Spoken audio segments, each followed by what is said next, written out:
Hello everybody, this is Daryl Whitman with Destination WVF TV. Thank you for watching.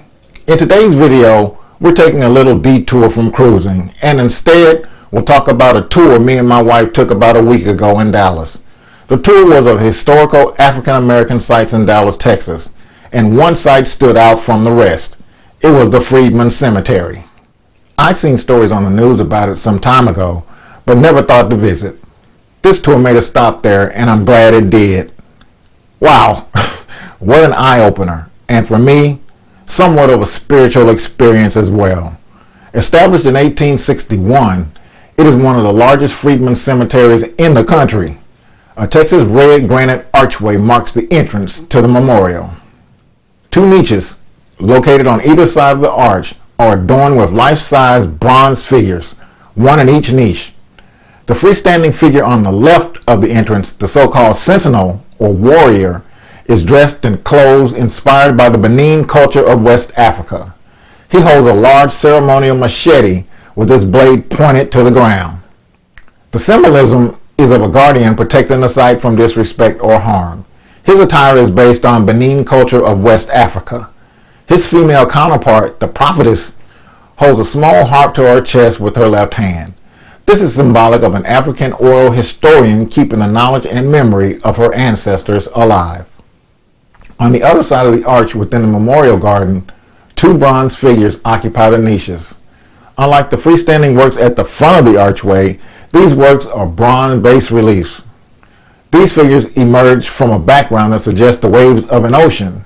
The female figure, the violated soul, whose wrists and feet are bound by iron manacles, covers her face with her hands. Symbolic of the violation African women and the degrading nature of slavery, covered faces represent the loss of personal identity experienced by enslaved persons. Her male counterpart, the struggling soul, is similarly shown with his wrists and feet bound by iron manacles. He covers his own scream with his bent left arm. Symbolic of the enslaved Africans' resistance to slavery and their constant struggle for freedom, the watery background represents the Atlantic Middle Passage unique to the American slave trade. Above each of the life-size bronze figures, in the top register of the arch, are 12 smaller bronze sculptures suggestive of West African wood sculpture. Through the archway at the center of the memorial park, Dream of Freedom sits atop a red Texas granite circular plinth. The sculpture shows a newly emancipated couple. The male figure, whose shirtless torso is scarred by whip marks on his back, wraps his left arm around a kneeling woman.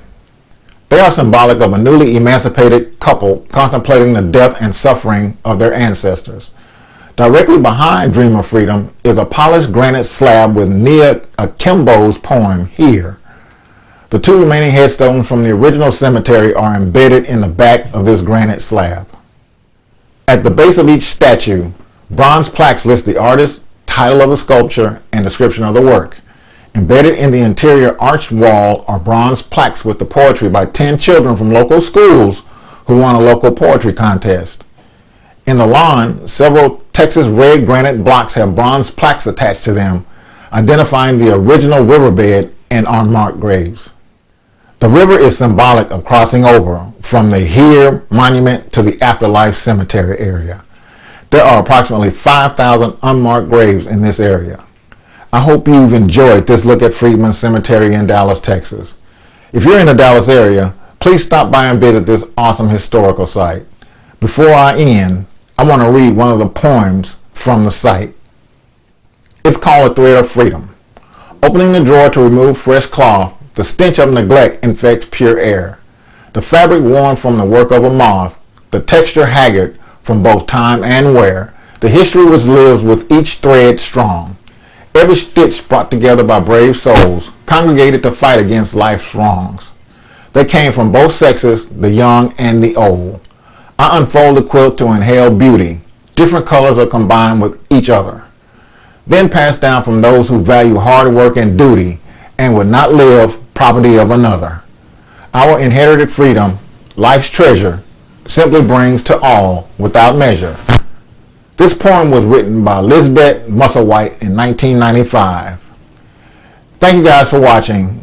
Goodbye and God bless. This is Daryl Whitman. Thank you for watching. Remember to like and subscribe, and we'll see you on the next episode of Destination WVF TV.